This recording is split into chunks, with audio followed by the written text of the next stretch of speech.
Hey everybody, welcome to Love and Relo, the voice of the relocation industry. I'm your host, Ben Cross, and I'm with my good friend, John Fernandez, the Executive Vice President of Global Mobility Solutions. John, how are you, sir?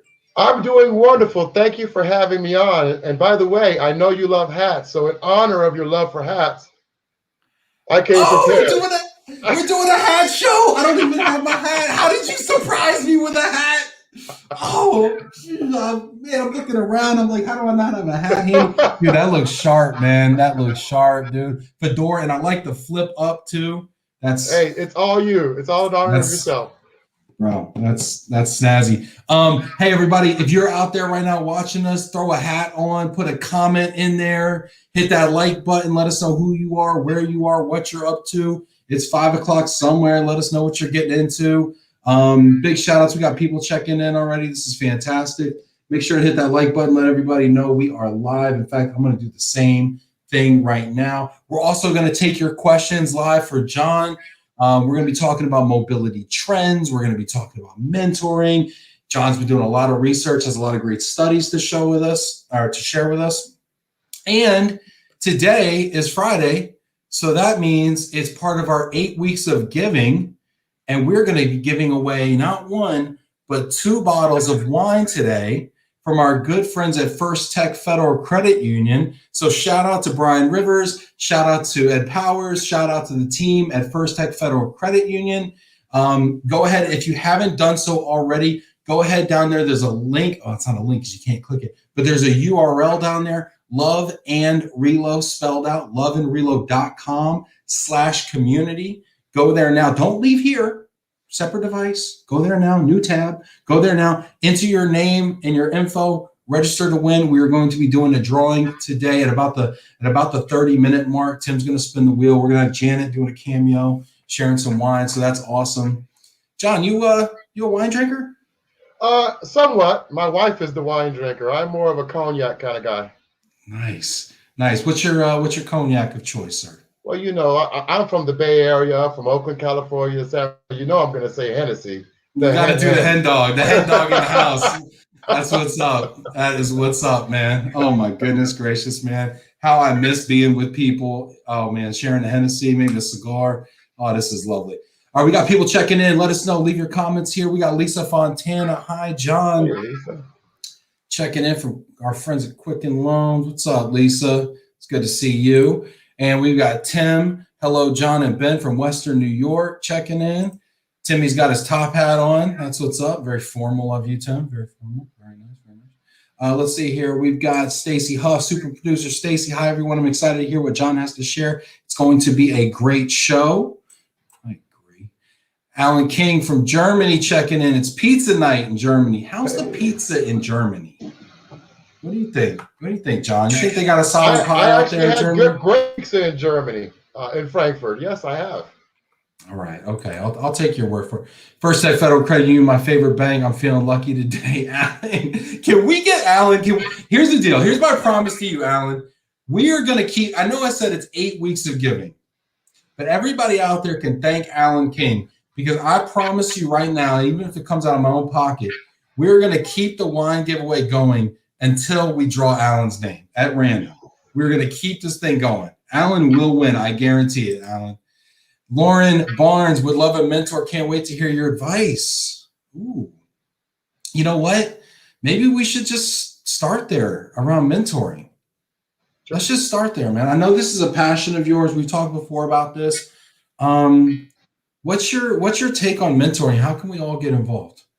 Well, from my perspective, it takes ownership. That's the first thing. And there's different types of mentoring, right? If you think about peer mentoring, we talked about a mutual friend, I call that peer mentoring, where we're mentoring each other. But then you have subordinate or team member mentoring. And then I also take mentoring from my personal life, right? So if you think about mentoring, I always say, get around people that have your answer. And that's so important. So if I'm looking to learn about accounting, I'm not going to go to a basketball player to get, some accounting information or some skill sets there. So it's always about getting around people that know your answer. For me, I've been lucky, Ben. I've been so lucky and blessed that I've had mentors along the way. And all I've done was try to share that same love when I have an opportunity to do so. And so let me give you a couple examples. You know a Please. little bit about me, but maybe the audience doesn't. And so I was in the military, joined the military at 17 years old. And first I remember after boot camp, I went to my first duty station, and my platoon sergeant pulls me under his wing, and that was my first glimpse of somebody mentoring a person of color like me, really taking me under their wing and saying, you know what, open a Fidelity account. You're going to thank me when you're 30, 40, 50 years old. And you know what, I still thank Command Sergeant Major Pfeiffer to this day, because you know what, without his advice, I wouldn't be in that situation or this situation I am today. Dude, what a great piece of advice too for a young person. Open a Fidelity, open a 401k, open an IRA, open some sort of an investment account. I remember I got the same piece of advice. I cornered Gary Grund. I don't know if you know Gary Grund over at Bud Van Lines, but shout out to Gary Grund. Tag him. Somebody tag him in the comments. Let him know we're talking about him. But I tell you what, I cornered him. We were having some drinks. It had to be past midnight at ERC. I'm like, Gary, you got some advice for a young buck sales guy like me? He's like, you're going to be making a lot of money, Ben. Put some of it away. And I was like, Yep. dang, Gary, all right. Not what I was looking for. I hope you were going to give me some names of some decision makers on some accounts you screwed up. But no, he gave me some better advice. He said, stash some cash, man. So that's what's up. So fast forward a little bit, and now location when I finished with the Army and got my honorable discharge after Desert Storm. And even then, I surrounded myself with people. Answer. I wanted to be a social skills teacher, so I surrounded myself around teachers. What is it going to take, and things of that nature, and asking the right questions and taking the ownership myself. Then keep fast forwarding into relocation. I've had some great mentors that are retired now, Michael Nymer, Roger Atchison. I'm name dropping now, but I've had some great leaders that have put me under their wing and tell me the little things as well as the big things as far as where I wanted to get to. And then when I prepared for this show today, I was thinking, okay, as I go through my 50 years of life, and I think back, what was it about these mentors that really inspired me to want to do the same just for somebody else? And, there was like 5 key areas that really came to mind. One was having a caring spirit. If you're looking for a mentor, look for a mentor that cares, because they're going to have your best interest at heart. They're going to give you advice, the good advice, whether you like it or not. Sometimes bad advice is the best advice. Or the advice you don't want to hear. Exactly. I remember that. Yeah. A lot of times when you don't want to hear it is why? Because it's true. And so right. And so with that caring spirit comes not being afraid for self-reflection. You got to self-reflect. If you want to be mentored, you got to open your mind, open your heart, and say, hey, I know I have gaps. I know I have skills. How do I make sure that I fill the gaps and improve the skills? And that's so important. Another one is teaching skills. I've been blessed. People put me on their wing, as I told you, but they've always talked to me in a way that made sense to me. And I knew they were adapting their style from the Bay Area, the Hood and Bay Area, went to the military, finished college, trying to get this career going. And they understood that. They took the time to care about me and my background before they mentored me. Well, now that I think about it, it's because they were adjusting their approach and how to help me. And I think I think that's so key. And I was actually talking to Tim about this, who works on the show as well, one of my good friends. And as as we're going into this, everybody, I want to know, everybody watching out there right now, I want to know the best piece of advice you've gotten from mentors in your career. And I also would love it if you shout out somebody that mentored you. So feel free to tag them in the comments as well, just so they know that you meant something to them, because I think sometimes we forget to tell people, how much they mean to us, and then call them out, call that good behavior out. But throw a piece of advice down there as well. But I was talking to Tim about this too, and it's it's like if you're going to give people advice, if you're going to give people sometimes good advice and positive reinforcement, but also sometimes give people things that they don't want to necessarily hear. You got to build up that. You got to earn the right sometimes to share that kind of stuff with people. You got to show people how much you care before they care how much and build up that relationship and make deposits in that bank account with that person. Well said. Well said. Another area, while we're shouting people out, I want to shout out Rachel Fernandez, one another great mentor in my career. I'll keep going on shouting out as I think about them. But as we go along, another thing that I focused was or thought about was developing relationships. And particularly for those younger people out there that, rely on social media, emails, and things like that. That's great forms of communication, but developing relationships will go so far in your careers. And I learned that early from my mentors is develop relationships. And again, like I said, get around people that have your answer. And those relationships build. And before you know it, you have a 25, 30-year relationship going on that's long lasting. How do you develop those relationships though? This came up on a show a couple gosh, I want to say it was last week maybe, about how important relationships are, but yet also sometimes how elusive those relationships are. And I guess my question would be, if you're someone sitting out there in a cubicle, right? I mean, we have the good fortune, John, of getting to go and travel and go to these conferences and meet people for a living. It's our job to form relationships, and those relationships pay such dividends. But if you sit behind a desk or you're in a cubicle, your job's more of an inward-facing position, not a customer-facing position. How do you develop those relationships that are so important to your career? Oh, wow. You've actually participated in some of that and not even know it. It's about connections. It's about not being afraid to ask somebody to connect you with somebody else. Chances are, if you're in this industry or any industry and you're trying to get connected to the next level up or 2 levels up, you're going to know somebody that knows that person that's next level up. And so don't be afraid to ask somebody to connect you. Because again, if you get around caring spirit people, they'll have no problem connecting you. And we've done this, you and I. You've actually connected with somebody recently, and it's been a great connection for both of us. Yeah. Right. So because again, it's a peer mentoring situation in that regard. But I think that's number one. Number two, understand that relationship building requires a personal effort. It really does. You have to take the effort to get out there. Eventually somebody will respond to you. Somebody will say, hey, you know what? I want to help you. But if you don't try, you'll never get a response. So those are my helpful. No, that's great stuff. That's great stuff. We got some comments coming in here. I'm getting a little bit of feedback, John. I don't know if it's the sound or whatever on your side, or maybe the earbuds or something, earbuds.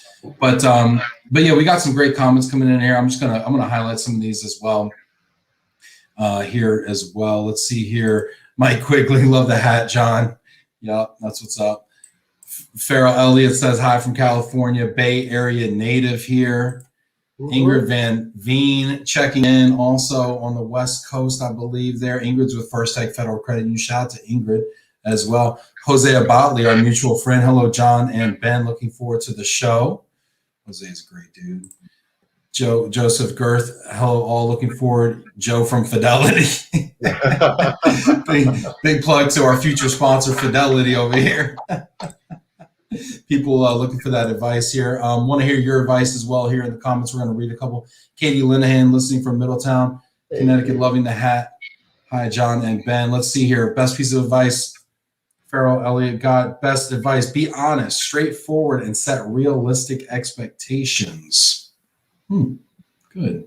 Interesting.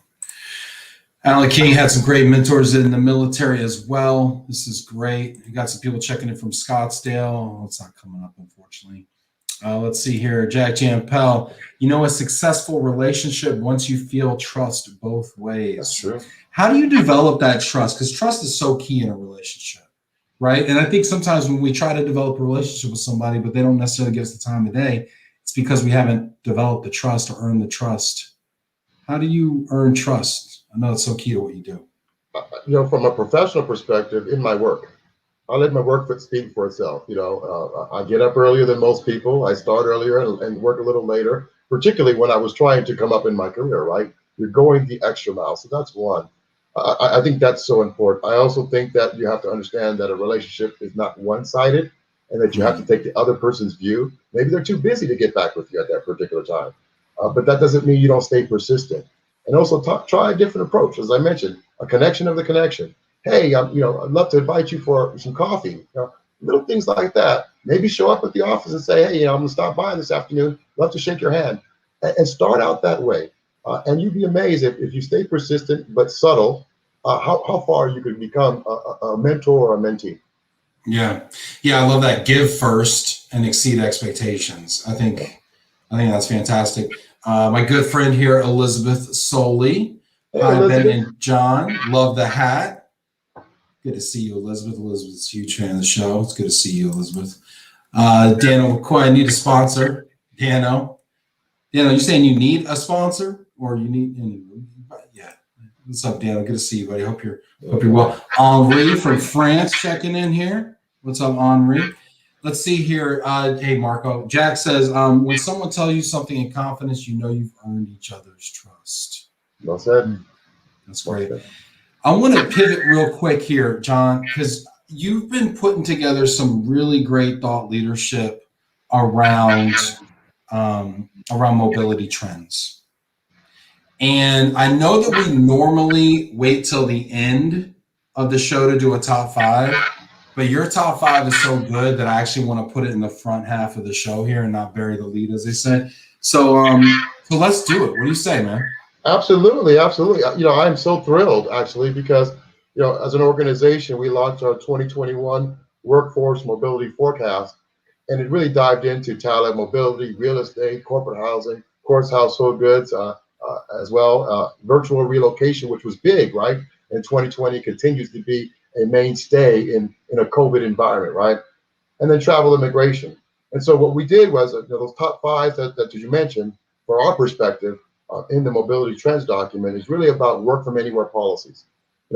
People may not realize that, you may have some tax implications going on there when you have a headquarters in one state and you have remote people all over the country. And so, it's a big piece that people don't realize, that it could have some impact with fines and things of that nature. So that's one trend that I feel that really hit home in 2020 and is going to continue to be a factor in 2021. Dude, you're scaring me, John. I got a business in Michigan and a remote employee here in Texas. I hope I don't get penalized from a tax sale. I'm gonna have to reach out to GMS and get a little bit of tax advice. I think here, man. Yeah, feel free. We can talk offline. We have a wealth of information that we can share with you. We did partner with our preferred tax partner to be able to get this information out to our clients and to our prospects, so they realize and understand what's going on out there. And we've got a lot of buzz around that because it's such a looming situation with COVID-19. I love it. So let's get into the top 5. You're watching the audience right now. I want you guys to come in and let us know with your comments and everything what you think of the mobility trends. What do you think about the ones John has picked? What do you think about maybe if we're missing something? Let us know. Love to hear your take as experts out there. John, take it away, man. Yeah, another one that we're seeing is cybersecurity issues. Imagine having 200, 300, 400,000 employees working from home all of a sudden. You really got to take into account cybersecurity issues, right? Do you have the right applications, the right VPNs in place to make sure that your customers' data is protected? And so that's a big trend that we're seeing. And in this, let's get into the top 5, because I don't want you to steal your own thunder here. Okay. All right, cool. So let's go. Top 5 mobility trends. Number 5. We got cybersecurity, travel policy. No. Here we got. Go through them all one at a time. Here, we got them up on the show. Right here. They're right here. You can read them off the screen if you can see them. All right. So number 5, COVID-19 safety compliancy. Yeah. Want to back it up? Want to go? No, we're good. So tell me about it. So ensuring safety measures are in place. How is COVID-19 safety compliance changing mobility in 2021 and beyond? Well, if you think about that, from every element of mobility from an RMC perspective, there is going to be a virtual situation, particularly in COVID. Let's just take the survey, for example. We've done more video surveys in that environment from a household goods perspective than we have in person. Let's take destination services, and shout out to my friend John Merriweather out there. Having that virtual destination option out there has been relevant for us in this COVID environment. When you talk about, there's John. Hello, John. Hello, John.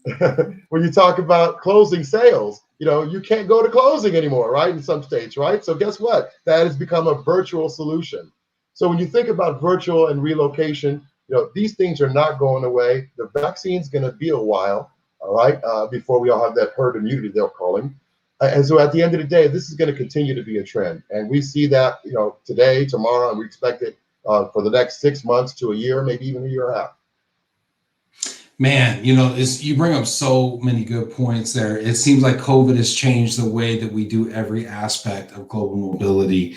I mean, just using those household goods video surveys, I mean, over the last 5 years, it's gone from this like weird thing, to this like, okay, well, you can do it sometimes, to this, okay, you should probably be doing this most of the time.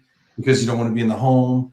And that's just over the last few years. And I went to a closing. I did mine in person. There was an option to do a remote, but actually the mortgage company didn't allow it. And I actually sat behind some plexiglass and did mine that way. And we'll hear more from my realtor. Actually, who's coming in on Monday to talk about that. But this is very interesting. All right, number 4. So immigration and nearshoring options. So what we've seen is people actually moving people to Canada and Mexico to get closer to the U.S. while they wait out this whole COVID-19 situation. And that's interesting, from a visa immigration perspective, how you can be, work in one country that's a neighboring country to the U.S. And get ready for that, the next phase into your relocation process. So I've heard of offshoring and I've heard of onshoring, but what is nearshoring? Exactly what it sounds like. I'm getting near the country that I need to be in during this COVID environment, and I can only go into this particular country on this particular visa in order to work and get closer to the U.S. And so when it's time and COVID is over, I'm already closer to the U.S. So my move is a little bit easier from a cross-border perspective, right? And so on and so on. And so what we're seeing is some companies pretty much strategically placing their employees in a nearshoring environment to be able to get to the next level when this COVID situation is over. Man, I'm about to nearshore my butt to the Caribbean real quick. That's what I'm about. But no, this makes sense though, because you're in the time zones. Mm-hmm. So like say if you're in Mexico or Canada, you're in the time zone of the US company that you're working for. You're in a country that probably has the most favorable travel policy going on, at the time, whatever time that's going to be with the US. So it makes a lot of sense. Well, it doesn't work. I will tell you, these are multinational companies with operations and entities in these different countries and locations. So this only applies for companies that have, registered entities in these countries. Yeah, it's a great point because, that's kind of a point from a work from anywhere standpoint that we've been seeing as well. Let's see, we got a couple people checking in here. I want to hear your comments on these ideas as we go as well. We're going to take a lot of time around this top 5 because I think it's pretty cool here. We got people checking in from Mumbai. I don't even know what time it is in Mumbai. Man, that's what's up. Dano, need a sponsor, LOVE+RELO. What's up, Dano? Let's do a charity thing, Dano. We don't really have like sponsors as much as we do like charity and giveaway stuff. So if you want to work with William Wiggins to do a charity thing on Mercy Joy Ministries or something, we can do that. Sponsor some kids. That'd be awesome. Elizabeth Soley, well said, John. Go the extra mile for sure. Let's see here. Zach commenting here. Great mentor advice. Cool hat. Checking in from Florida. Let's see here. Elizabeth, after the pandemic, I think of the blend of business travel and relocation will blur even further. Interesting. What do you think, John, about this? Is our industry moving from permanent assignments to just a lot of travel? Well, let's look at some of the numbers. We've seen an uptick in domestic assignments, even in this pandemic situation, right? So we expect that to continue to happen. We know that 38% of our workforce is going to stay remote. And so, wow. So I would agree. There are going to be some blur lines out there for the immediate future, for sure. 38% of the workforce staying remote. What was that pre-pandemic? Do you have any idea? I don't. No, I don't. This was actually a LinkedIn publication that I read about remote workers and what it's expected in the future.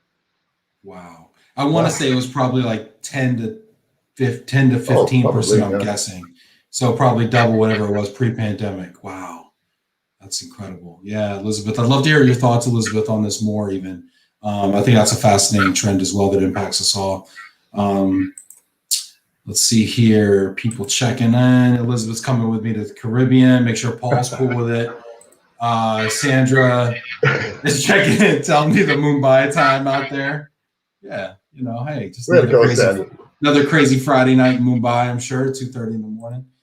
Jack, in my opinion, post-COVID, true remote work 5 days a week will not be as popular as everyone is making it out to be. It will grow, but not to the extent we are talking about. We are social animals. Interesting. Social animal is actually Jack Champel's conference nickname. Well, kind of keep in mind, Jack, that business owners out there with buildings and commercial properties and things of that nature, they're looking at those bottom lines and the ledgers and things of that nature. So that's what that 38% is about. And so, will it impact relocation? Probably, but not as much as you think. Why? Because there's a lot of market share out there. Yeah, that's so interesting. From a RMC perspective, at least. I know I'm looking to hire a couple of people, and I'm looking in the DFW area because I do want to be able to collaborate with them. Right. Am I taking out office space? No, but I do want to be able to meet them at a Starbucks, go somewhere, film something, do whatever. So, yeah, very interesting. All right, number 3. Travel policies, issues, and guidance. It's interesting from a travel perspective. Listen, you guys see all the travel alerts. Not sure if you've seen the recent alert that came out. Biden's reversed some of the visa immigration laws, right, today, but maybe a couple hours ago when I got the notice. So we do expect travel issues to continue to be something of guidance, something that you would expect to change from time to time, depending on pandemic spikes. And now with these variants, if you would, that are out there, we don't know what to expect. But we also know that, there's travel recommendations. We do follow the CDC guidelines and things of that nature. So from a travel perspective, we do expect this trend of off and on, coming on, going and turning off the travel requirements and turning them back on to continue. We also see, there might be some what they call vaccine passports that might be coming into play in the future. I know some countries are looking at adopting something like that. And so when a few countries adopt, especially in the EU, it starts happening across the board. Yeah, I mean, I totally get that. I know so many people that are getting vaccines right now, and as soon as they're getting vaccines, as soon as they're getting vaccinated, they're like, "Hey, I'm booking that trip that I've been meaning to take for a year now." And I feel like once you get vaccinated, you're gonna be like Superman, just walking around like, "All right, I'm good. Where am I going?" kind of thing. And but I think it's interesting when you say that travel policies and travel restrictions can change and fluctuate, right? Which is what we've seen: open, close, open, close.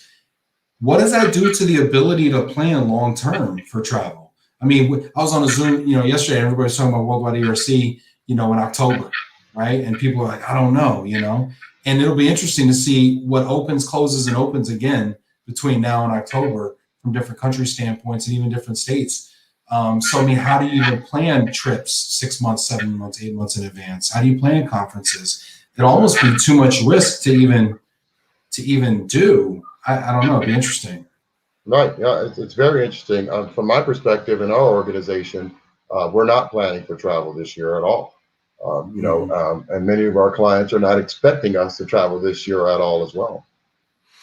Yeah, that was kind of the consensus on the call as well, especially from the corporate folks as well. Elizabeth says, number 3, insurance. Elizabeth, I know that you insure people when they can't make their plans, right? Whether or not they have to, maybe, break a lease or they're going abroad. But I mean, I'd love to hear more about how insurance plays into that travel stuff from your standpoint as our resident insurance person. Let's see here. Henri from France. I believe business travel will increase by 30%, but relocation will remain essentially what it is because there are companies that need constant assignee presence at destination. Interesting, Henri. I wish I had that kind of crystal ball. I can make some great business decisions around it. Isn't that, I mean, it's kind of funny because that's kind of our job, right? Is to prognosticate and help our clients understand the future risks and way forward and how they can do business abroad. But we don't always know, So how are you advise? I mean, just out of curiosity, John, I mean, how do you advise your companies on their global strategy right now in this? Well, it's all about research and presenting the data. We have a great team of research consultants in the back end that do all this back end research. And visit our website, www.gmsmobility.com. You'll see the trend survey. This survey wasn't done by one person. This was done in collaboration with subject matter experts, or frankly, around the world, and bringing in that. So we try to share information that's factual and not necessarily opinion or gut based. And that's important. And I think our clients appreciate that wholeheartedly because they're going to base their decisions on the information that we give them. So we want to give them the right information that's relevant, informative, but accurate and backed up by data. I love it. That's a stark contrast to Love and Reload strategy. So I respect that. Number two.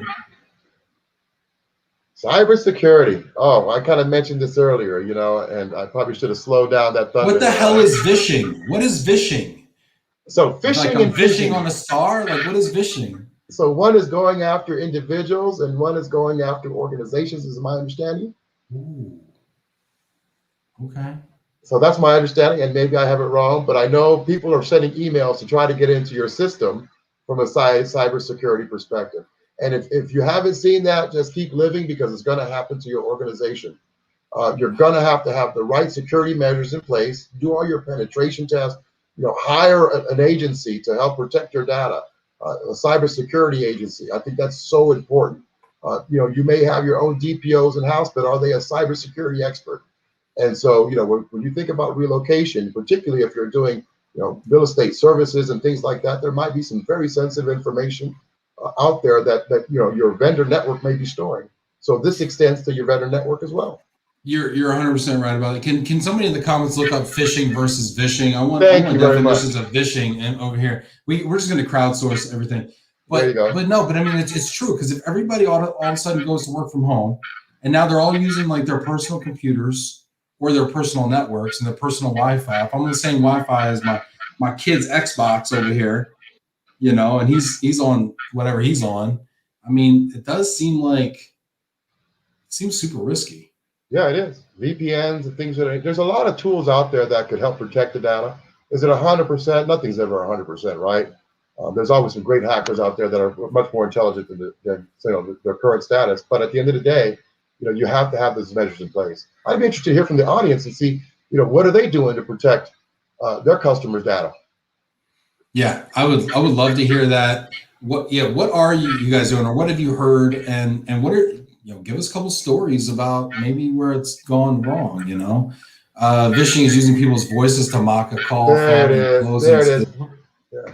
Rampant. That's interesting. So it's like, hey, I'm John Fernandez, and I want you to transfer me $10,000 right now. You think if I called GMS and pulled that one, you think it would work? Yeah, I'm John Fernandez. Phishing is a type of financial fraud where criminals defraud, dupe, or mislead people by email. Phishing is over the phone, try to persuade people to share information by posing as a bank staff. Oh yeah, how about all those? We're the IRS. We're gonna send cops to your house right now if you don't. Your Social Security account has changed. Call for immediate activation. I've received things like that. What does that mean? But yeah. Oh my gosh. Thanks for the clarification, folks on the line there. Yeah, this is great. Elizabeth answered my question earlier. Business travel and transferees need protection with flexibility and need insurance to make sure that they have coverage no matter what happens. It could be a health emergency. It could be leaving a faucet running that floods an apartment, needing to cancel a level early without a penalty. This happened to me, John, 2 days ago. My insurance is in Michigan. I'm in Texas now. I haven't switched it over. I moved 2 weeks ago. I went to the ER for something 2 days ago. I think I'm going to get hit with like a $5,000 bill because I went to an ER in a different state. Wow. Like, and that's just within the United States. Lord knows what would have happened if I was in like Tokyo or, you know, somewhere else. I have no idea. So, I mean, I think that's real. It's one of those, I mean, insurance is one of those things that you don't recognize it, you know, the risk until it smacks you in the face and you got no other choice, right? Yeah. Man, that's important. That's interesting. Let's see here. Cyber insurance is essential. It needs to be included in your business insurance.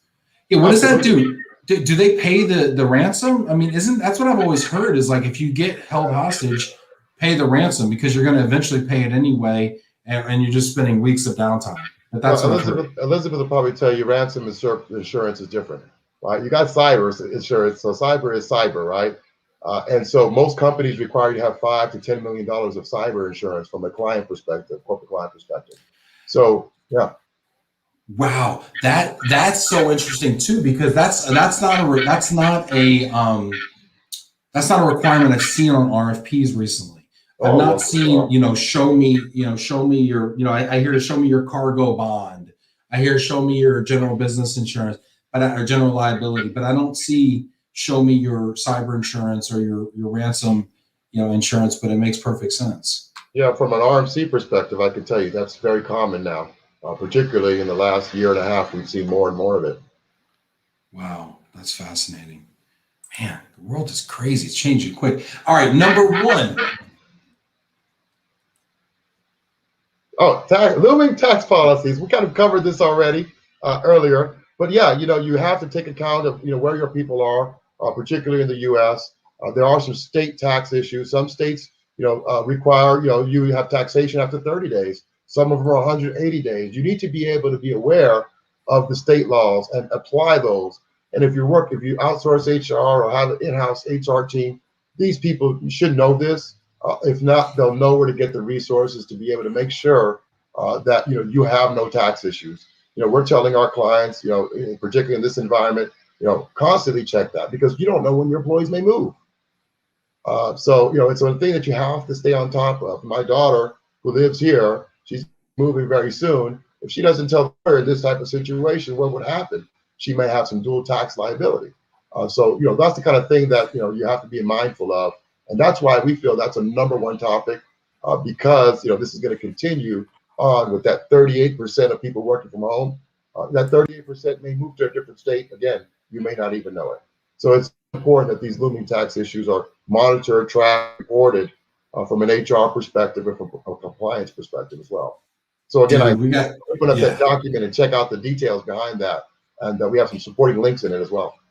Yeah, I think we need to talk, because I think I'm definitely have a tax liability issue right now.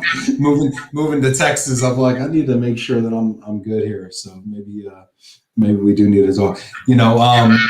I do want to ask you actually also about what states are doing to kind of court companies. We're hearing a lot of corporations are moving.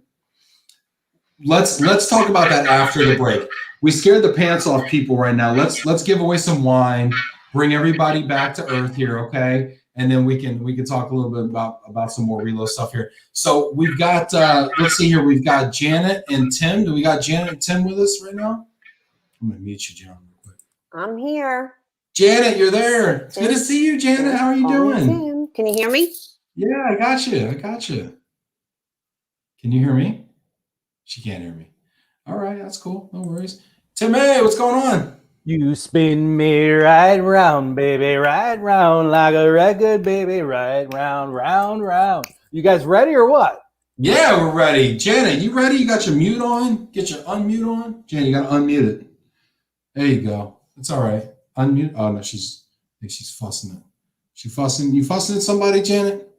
You got to give some wine around. Wine away. Wine around. Wine away.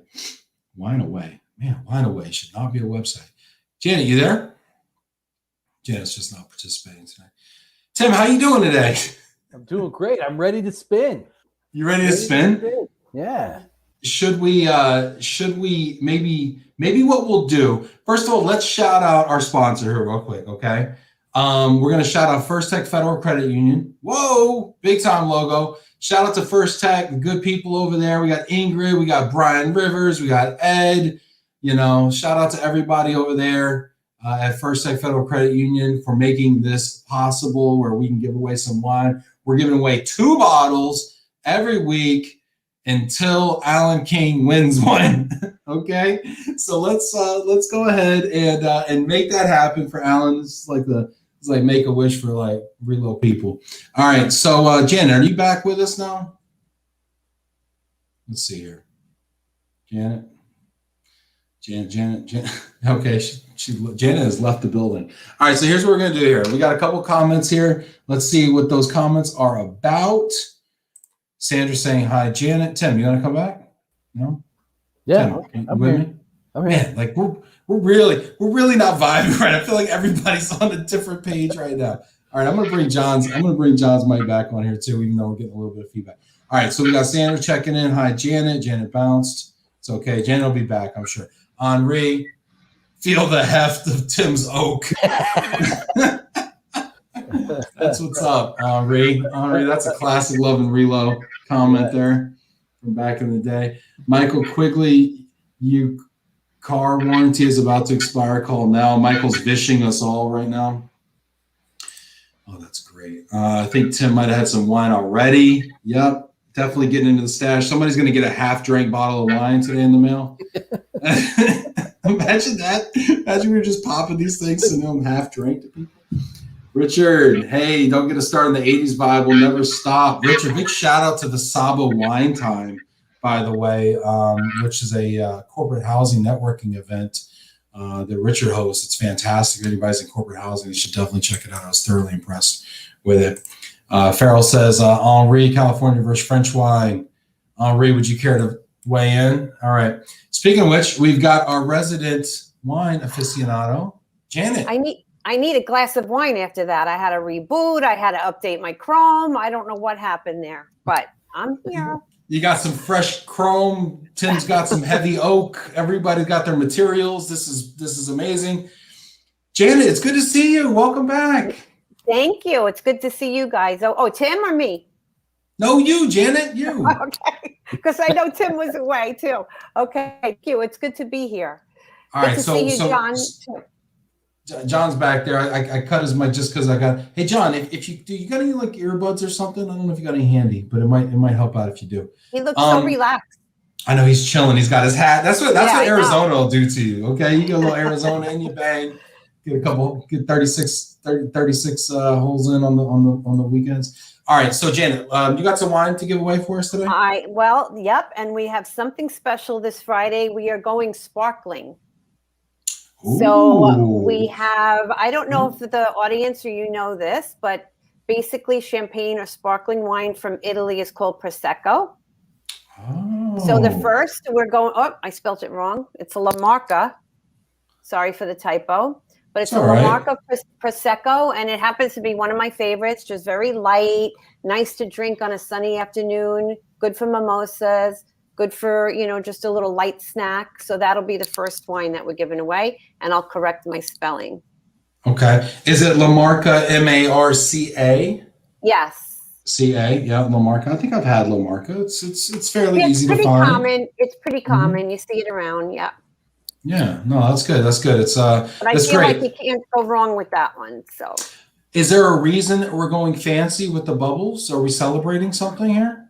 I figure everyone has something to celebrate at least, every day or once a week. So what the heck? I just wanted to switch it up a little bit. What the heck? An everyday Prosecco. What the heck? All right. So Tim, you ready to spin? Oh, I'm ready. Look at this. This is great. Go for it. Who's it gonna be? Who's it gonna be? Alan King! Oh my God, no! Thank you. Well, he's probably entered about 5 times. I know. Alan King, thank the good Lord. Hey, good news is Alan wins. Bad news is now we get to cancel the promotion because Alan's finally won. No, we wouldn't do that. We're going to keep going for 8 weeks. I don't know how many weeks are we. Tim, how many weeks are we in on this thing? I think this is our 6th week, Tim. Our 6th week? I think it is. All right, so we got at least 2 more weeks. At least 2 more weeks. And maybe we'll nominate a new person that has to win before we can kill this thing off. All right, that could be fun. All right, so Alan won. Alan says sweet. He's super excited. He still loves First Tech Federal Credit Union, of course. All right, so Jen, you got another wine for us? From Spain, the sparkling wine is called Cava. So this is another very common one that you may have seen around, a Kuhn Cava. Again, very light, good for afternoon brunch, nice with a mimosa. Just the weather hopefully is warming up for some of you. I know we're having beautiful weather here in Central Florida, but it's just one of those nice afternoon light drinking sparkles. Nice. Ben, before we spin, yes, sir. I see there's a question from Olivia Bahrami. She says, how do I get in on this wine giveaway? Oh. Yeah. So Olivia, great question. Stacy, you want to throw the link down below? Olivia, you just go to loveandrelo.com/community, love and relo spelled out .com/community, and just put in your information. And then it magically appears in Tim's wheel of wonder. And then we spin it and then you win. Just ask Alan King. Very simple. All right, so let's do it. What do you say? Let's go. Oh, let's do it. And this is sponsored by Shoppers Choice. Yeah. Hey, it's a free wheel, people. All right, what do you expect? Annette Walters. Annette Walters, one of my favorite people. Woohoo! Nice. I'll make sure she knows. All right. That's fantastic. Hey, make sure you tag Annette in case she's not watching. Tag her in the comments so she knows that she won a bottle of the cava. Awesome. Will do. All right. Thank you, everybody. Thanks, Janet. Thanks, Tim. Appreciate y'all. Good to see you. Okay. Bye. All right. Let's bring John back here as we get back to the reload portion of Love and Relo. How's it going? I'm back. Wasn't that fun, man? Wasn't that a good time? That was a lot of fun. Look at Alan. Go ahead, Alan. Go ahead, Alan. Look, just keep speaking it into existence, you know? Exactly. All right, so we were talking about something before the break, and it's about, you know, states offering possibly incentives for companies to move there. I mean, we're seeing in the headlines all the time, especially it seems like this mass exodus from California to Texas to Arizona. What's driving this, John? Well, you said it, you know, there are some personal incentives out there. Some states have personal incentives, but what I'm referring to today is more about company incentives, incentivizing organizations to move their headquarters, move operations, open plants in certain locations in certain states. And what we see out there, and it's pretty cool because I've worked with some of these states from a sales perspective, and it's really cool. They have business development teams now. 10 years ago, this was non-existent, right? They have full-fledged business development teams out there focused on growth and development for their cities and their states. And, you know, in that, there are states and government agencies are offering some great incentives to get, to appetize these companies to come to their states. And now it's become much like relocation, where it's a sales competition and everybody's fighting with new incentives. What type of incentives are we talking about here? Well, let's take Arizona and Colorado, for example. Colorado, we'll start there. You know, they have job growth credits. So what that means is like a performance-based credit that allows you to have a threshold of newly created jobs. So if you meet that threshold, you're going to get incentivized for that. And that's pretty cool because now what is driving local hires, right? But we also know that these local hires are great, fine and dandy, but we also know it's going to take someone from the headquarters or from the plant to come in and train those people. So, you know, we know there's a relocation need there as well. Another one is a strategic fund incentive. This is like a cash payout based on wage levels for newly created jobs. So this is to inspire, you know, higher paying jobs in the local markets so that they get credits for these higher paying jobs. So the higher paying jobs, the more credits you get. So it really does, you know, sound pretty sexy, right? When you're trying to think about moving from a high cost to a low cost area. I'm in. So what can I do if I want to move from my company headquarters from Michigan, where it was established last year, to Texas? Get with the local chamber of commerce there. These states have, like I said, business development teams. Now, there is some certain qualifications, Ben, that you'll have to meet from a corporate level. So, you know, they're not really designed for smaller businesses per se, but they're certainly designed for bigger organizations that, you know, are considering moving headquarters or operations or developing new plants. I can create some jobs, John. Okay? I know you can. If somebody's willing to pay the first year's salary on these jobs, I can definitely hire a few people. Yeah. For sure. 100%. Well, hey, listen, get it going and hire, and next thing you know, you'll be moving to another state. There you go. Exactly. I'm taking my 6 people, and we're on to Atlanta next. Yeah, for sure. Another thing that we're seeing are training grants. Think about that. You know, they're offering training grants to companies to, again, train local people for hire. That's just incredible, right? And then another one that we're seeing is called accelerator grants. And this is a collection of some of the things that I've already talked about with some more oomph to it. And that's just in Colorado alone. I know in Colorado, they closed 4 large manufacturing deals, and it convinced 4 major companies to come into their state. And that created massive jobs for them. That on top of, you know, all of the other tax stuff that's happening in Colorado from revenue collection, you know, it just makes it sexy for a company thinking about moving. I love it. And, you know, it's so interesting that you bring this up because as my wife and I were driving down to Texas from Michigan, we drove through Indiana, Illinois, Missouri, Oklahoma, before we got to Texas. And Michigan's doing okay. Texas is doing phenomenal. But I'll tell you what, a lot of those states in the middle are not doing so hot. Right. And we drove through some areas there that you could tell, where the Whirlpool plant pulled out, or the whatever manufacturing, automotive manufacturing, whatever pulled out. And those towns are dilapidated. You got houses that are boarded up. And my wife and I, we just kind of looked at each other. We had a lot of time in the car. And we just kind of looked at each other and we're like, no wonder that we saw so much turmoil around the election last year. We saw so much because there really are two Americas. There's one America where you and I live, where everything's great and we're making money, we're doing well, we're prospering, and our families having a better future. And then there's some people out there that I can understand why they feel left behind. And I think it's really interesting with these states that are going in. They're saying, hey, let's target some of these areas where we have people who are living. We don't have great jobs. Let's go in there. And there definitely needs to be some skills introduced, because I'm thinking if I'm a young person growing up in this neighborhood, what are my prospects? What am I doing? Is the best job I can get, working at the Walmart, or do I need to move? Do I need to go to college and move away in order to get out? So I think that's really super interesting. That's really interesting. Now, do these grants, do these programs translate into corporate relocation as we know it? I mean, are these potential clients of ours? Absolutely. Yeah, absolutely. And it could be small, big, medium.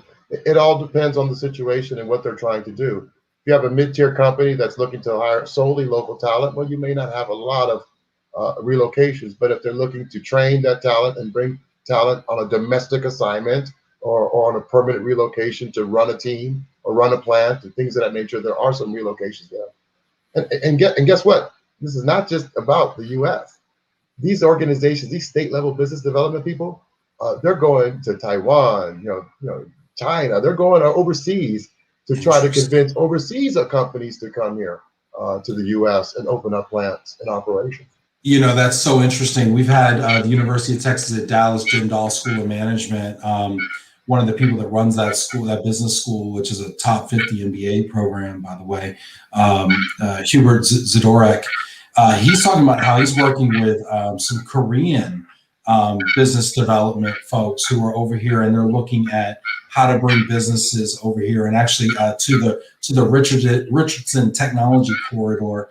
And I find it really interesting because I think a lot of times in the U.S. we think of jobs going overseas and offshoring jobs, and we talk a lot on this show about how we used to bring people to the jobs and now we're bringing jobs to the people in some cases. Mm-hmm. But I think it's very interesting. What types of companies are actually bringing operations to the United States?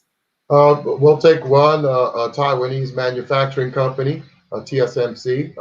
They're coming right here to my backyard, not too far from where I live.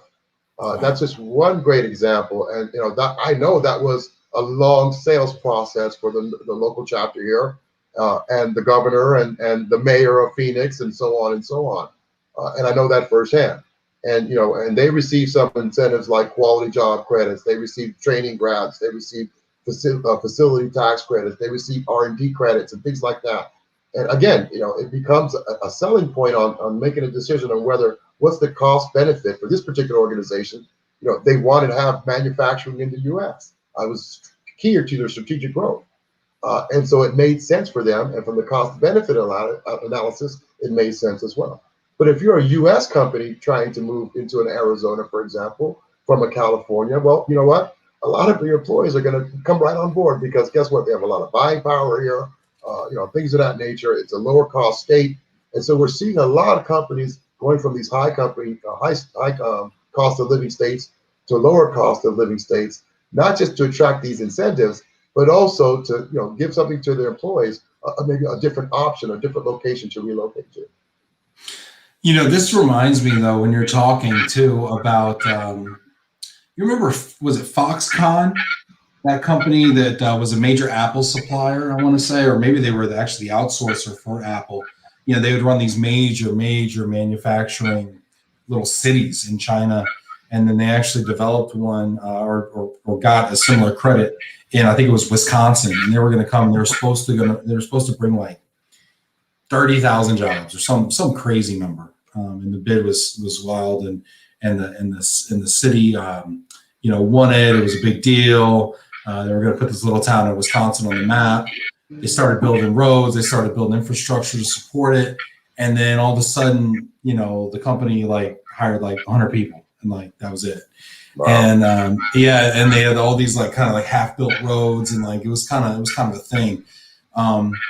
And I guess I don't really know where I'm going with that, other than I just recall that being a thing I read in the news, and I guess the other thing too about this, and not to be Debbie Downer over here, but the other thing is like wherever these jobs are going to, they're coming from somewhere too, right? And that's kind of an interesting dynamic as well, because every one of those little towns that I drove through used to have a company there, right? And I find it interesting to think about the impacts of that to the community. Yeah, and I got to tell you, everything I'm saying today is public knowledge. If you could do, it's out there. You can do your own research or whatnot. I'm not giving away a secret sauce here or anything of that nature. Mm-hmm. So it's all out there for people to look at. And what you do with it from a strategic perspective, whether you're an RMC, a transportation provider, corporate housing, insurance, it's really up to you. But there's some great information out there that I think are what I call soft drivers of our industry. What would you say some of the top destinations are that we should be looking at, both countries as well as states and cities? Texas is definitely. So you're not alone in that regard. No, I do not feel alone down here at all. Arizona, Alabama has some great incentives. Colorado has some great incentives. Wyoming has some great incentives. Wyoming? Yes, Wyoming, yes. Again, all this is public knowledge. It's out there for you. And if you do a little research, you'll find what companies, how many deals they've closed, and from a state perspective and things of that nature. So it's all out there. Arizona, for example, there were 6 major deals out here in Arizona. That the Arizona Business Development Team, if you would, from a chamber perspective, we're able to ascertain here. What does that do for our economy? It creates jobs. It creates better jobs. It creates more economic wealth out there. So all that matters from a local and state perspective.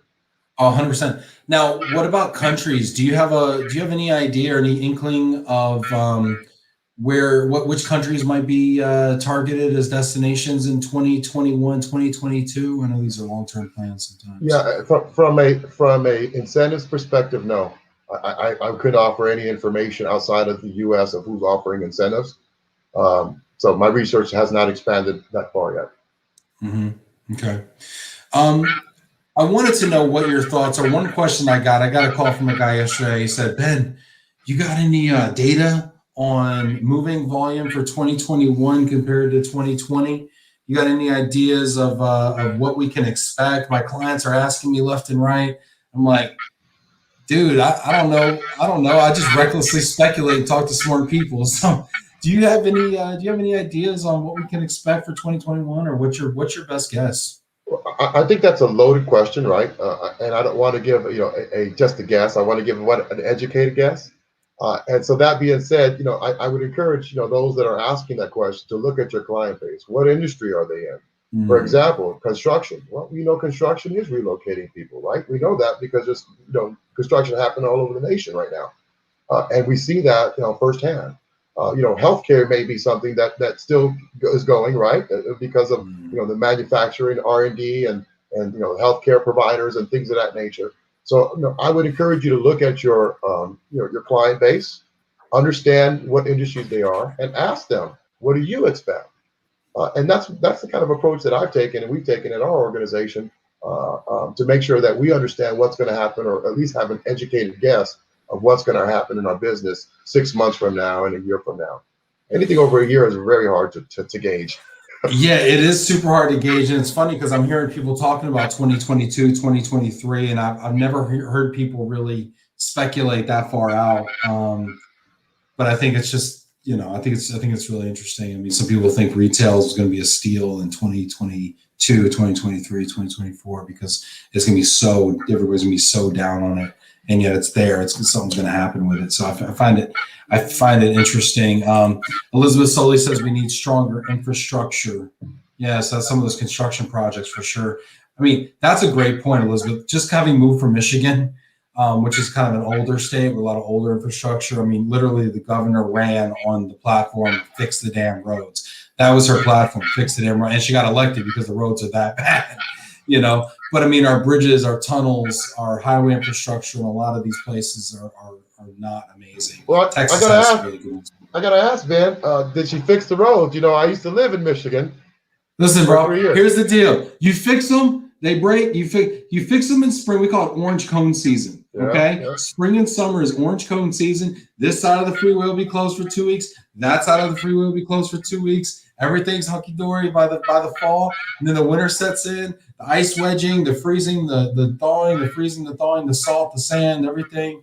And so you can fix them, but it's like pouring water in a paper bag, man. Yeah, you know, those potholes are treacherous out there. You have to five, 6 alignments a year. It's crazy. Dude, they're like 2 feet deep, man. These potholes, like you lose children in these potholes, man. Like forget a tire. Oh, they're terrible. They're terrible. But she is a good governor, in my opinion. Awesome. But I wanted to, you know, this is a lot of fun. This is a lot of fun talking to you, John. I love the research. I love the fact that you don't just recklessly speculate like some of the rest of us do. So I respect that. And I love the mentorship discussions as well. You know, unfortunately, we're kind of out of time, but I wanted to ask you to kind of leave us with maybe a closing thought. You know, whatever's on your mind. Well, you know, in honor of you know, at the end of here of Black History Month, you know what, you know, we're making Black history every day, and I think that's important to note, especially, you know, we're coming up at the end of this month, and so if you're out there and you know someone of color and you know think that you could be a good mentor to them, you know, reach out to them and don't be afraid to do so. They're going to value that and they're going to appreciate that, and guess what? You're going to feel good about it.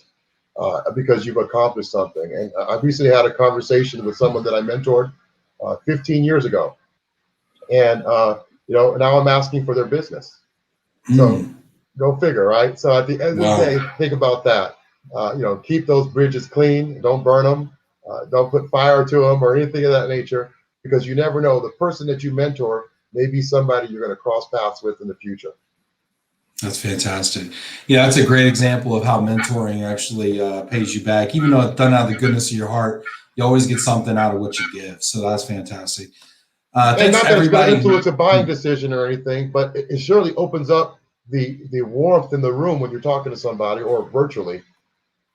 Well, when you make the world a better place, we sometimes forget that's the world we also live in, right? So let's all go about making the world a better place, because that's the world we're going to live in. John, it's always a blessing and a pleasure to talk to you. Thanks to everybody that came in and became part of the conversation. Thanks so much to super producer Stacy, and thanks so much for Janet for picking the wines, and thanks so much for Tim for spinning the wheel. And thank you, everybody. Oh man, John, look at you, man. It's so mysterious. Now it's Friday. All of a sudden now it's Friday night. John's getting ready. All right, here we go. All right, looking good, man. I'm so jealous right now. Oh my gosh. Hey, everybody. Thank you so much for being here. John Fernandez from GMS. Thank you, sir. It's been a pleasure. Thanks so much. I enjoyed it. Have a blessed one.